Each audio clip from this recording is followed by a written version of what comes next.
এটা মিটিং, এখানে বহু মানুষ, আপনি এইভাবে কথা বলতে পারেন না, এটা বাহিনী সম্পর্কে। ওনার জিসানের বাবার মামলা আছে ঢাকায়, কথাটা বুঝতে হবে।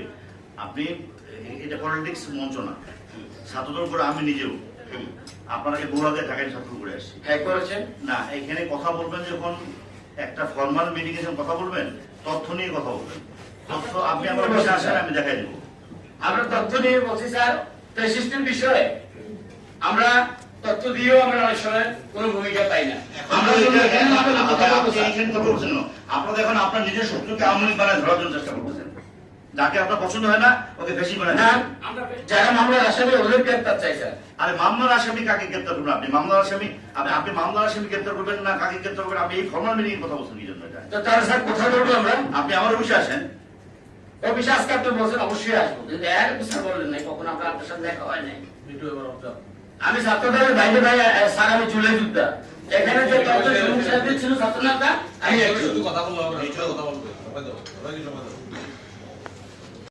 না ভাই, কথা বলার আগে একটু কথা বলার আগে চিন্তা করবেন। আপনি কোন জেলখানা ধারণ ক্ষমতা কত?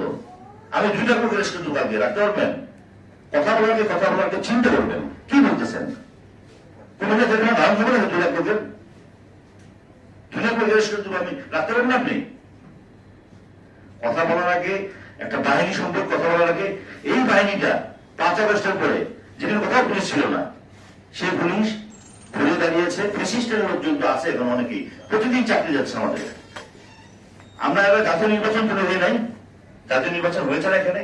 নির্বাচন কি সুষ্ঠু হয় নাই? আমি আপনাকে বলেন, আপনি সরকারের কাছে অনুমতি দেন যে 12 ঘন্টা পুলিশ থাকবে না। আমি গ্যারান্টি দিয়ে বলতে পারি, একটা মা বোনের আমাদের কারোর গায়ের চেন তো তুলে কাপড় চুপসি থাকবে না।